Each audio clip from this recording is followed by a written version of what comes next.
Hello guys, welcome back to my YouTube channel Code Surfer, and today we are going to have a look about what is while loop, how we can use it, and some basic function how to write a while loop. So let's get started with it. So while loop, as we seen in the last video, that every loop needs three things, that is initialization,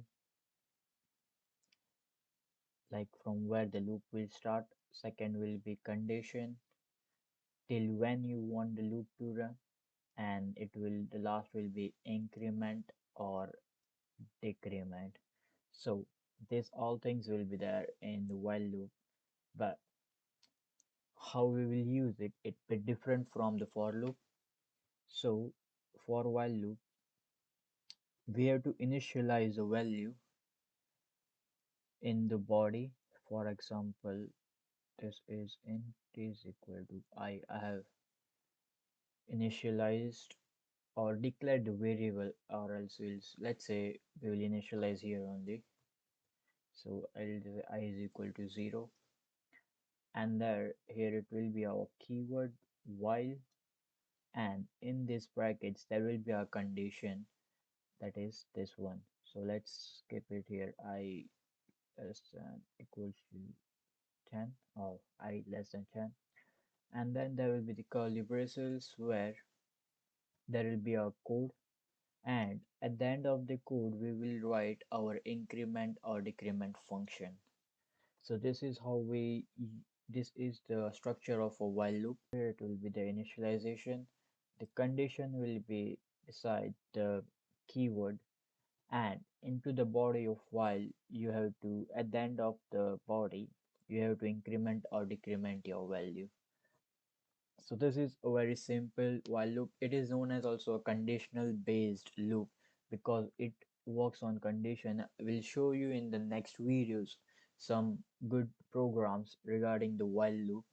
So yeah, this is the basic structure of a C program. This thing is necessary.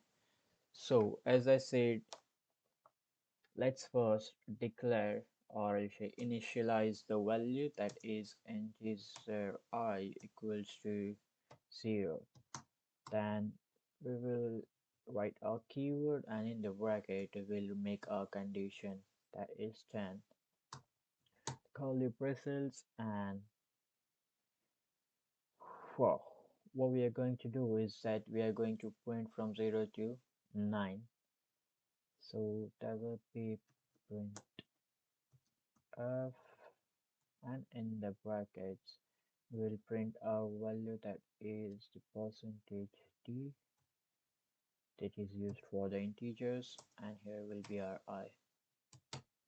And as I said, at the end of the while loop you have to always do your increment or decrement. So here we'll do I plus plus, and let's run the program now, how it looks. So yeah, this is what we have got output. Let's make it a bit clear by adding this slash n, which means a new line. Let's have a look now. So yeah, we have got 0 to 9 here. The same thing we did last time with the for loop. Let's have a look how it was.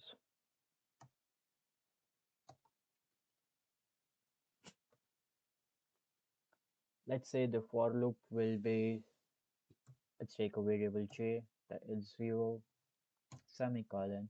That will be the condition I less than equals j less than equals to 10. Again here semicolon and j plus plus.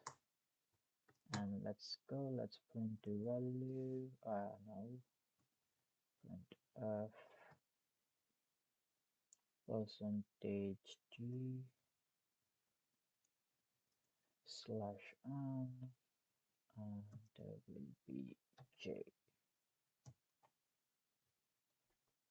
Let's run this program.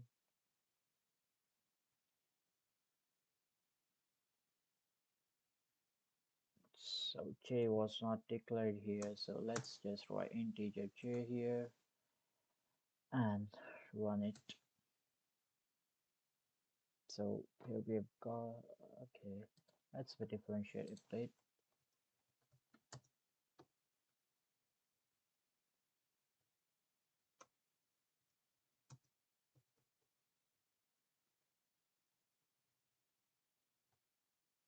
So here we put slash n on both the and, so we can leave some space so that we can differentiate both the programs here. And there we go. No, a semicolon. Always remember to put a semicolon after the statement. So yep, this is a for loop. This is a while loop, and this is a for loop. So as you guys got to know what is the difference between both of them.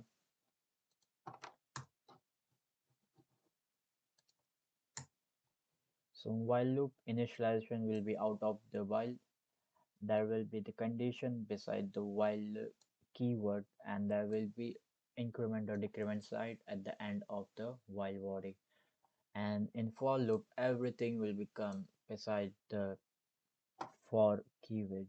So it's quite simple. We'll do some programs for do while and some good programs regarding while loop. I'll show you in the next video, from which you can make some games or something like that, a bit tricky things. So till that time, see ya, and do let us know in the comment section what topics you need to learn. See you later. Do subscribe the channel to see some more informative videos like this.